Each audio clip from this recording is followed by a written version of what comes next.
ಅದನ್ನು ಒಪ್ಕೊಳ್ಳೋದಕ್ಕೆ ಸಾಧ್ಯ ಇಲ್ಲ. ನಾನು ಮುಖ್ಯಮಂತ್ರಿಗಳಿಗೆ ಮತ್ತೆ ಮನವಿ ಮಾಡ್ತೀವಿ.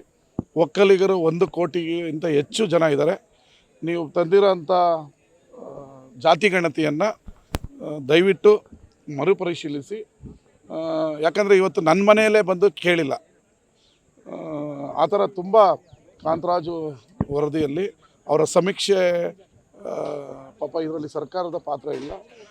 ಯಾರು ಸರ್ವೆ ಮಾಡಿದ್ದಾರೆ ನನ್ನಂಥವ್ರು ಎಷ್ಟೋ ಮನೆಗಳಲ್ಲಿ ಕೇಳಿಲ್ಲ. ಇವತ್ತು ಇದರ ಬಗ್ಗೆ ಉಪಮುಖ್ಯಮಂತ್ರಿಗಳು ಸಭೆ ಕರೆದಿದ್ದಾರೆ ಬೆಂಗಳೂರಿನಲ್ಲಿ. ನಾನು ಎಲ್ಲ ಕೆಲಸ ಬಿಟ್ಟು ಆ ಸಭೆಯಲ್ಲಿ ಭಾಗವಹಿಸ್ತಾ ಇದ್ದೀನಿ. ಮುಂದೆ ಏನು ಮಾಡಬೇಕು ಅಂತೇಳಿ ನಮ್ಮ ಸಮಾಜದ ಮಂತ್ರಿಗಳು, ಶಾಸಕರು, ಮಠಾಧೀಶರಿದ್ದಾರೆ, ಅದರ ಕ್ರಮ ಕೈಗೊಳ್ತಾರೆ. ಅಲ್ಲ, ಈಗ ಅವ್ರು ಕೊಟ್ಟಿರೋದನ್ನು ನಾನು ಸಾರಾಸಟ್ಟವಾಗಿ ಹೇಳಿದೆ, ಒಪ್ಕೊಳ್ಳೋಕೆ ಸಾಧ್ಯ ಇಲ್ಲ. 1 ಲಕ್ಷಕ್ಕಿಂತ ಹೆಚ್ಚು ಒಕ್ಕಲಿಗರಿದ್ದೀವಿ. 1 ಕೋಟಿಗೆ ಹೆಚ್ಚು ಇದ್ದೀವಿ.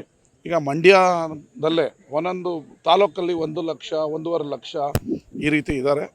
ಅದರಿಂದ ಮುಖ್ಯಮಂತ್ರಿಗಳಿಗೆ ಮತ್ತೆ ಮನವಿ ಮಾಡ್ತೀನಿ, ಇದನ್ನು ಯಾವುದೇ ಕಾರಣಕ್ಕೂ ಒಪ್ಕೋಬೇಡಿ.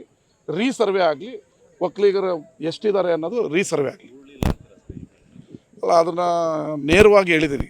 ಒಕ್ಕಲಿಗರು 1 ಕೋಟಿಗಿಂತ ಹೆಚ್ಚಿದ್ದೀವಿ.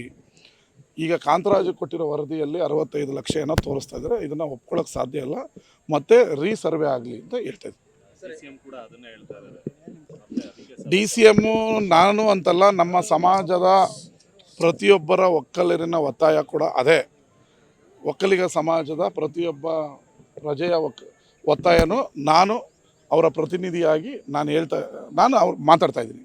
ವೀರಶೈವ ಮತ್ತು ಲಿಂಗಾಯತ ಎರಡನ್ನೂ ಕೂಡ ಬೇರ್ಪಡಿಸಿ ಮುಸ್ಲಿಮರ ಸಂಖ್ಯೆ ಜಾಸ್ತಿ ಮಾಡಲಿಕ್ಕೆ ಅದೆಲ್ಲ ತಪ್ಪು. ಮುಸ್ಲಿಮರನ್ನ ಅದು BJP ಅವರು, ಈಗ BJP ಅವರು ಮುಸ್ಲಿಮರಿಗೆ ಕಿಟ್ ಕೊಡ್ತಾರೆ ಈದ್ಗ ಹಬ್ಬದಲ್ಲಿ.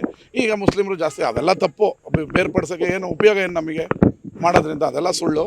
ಬಟ್ ಕಾಂತರಾಜು ವರದಿ ಏನು ಕೊಟ್ಟಿದ್ದಾರಲ್ಲ, ಅವರು ಸರ್ವೆಯನ್ನು ಸರಿಯಾಗಿ ಮಾಡಿಲ್ಲ. ಇದು ಆ ವರದಿ ತಿರಸ್ಕಾರ ಮಾಡಿ ರೀಸರ್ವೆ ಆಗಲಿ ಅನ್ನೋದು ನನ್ನ ಭಾವನೆ.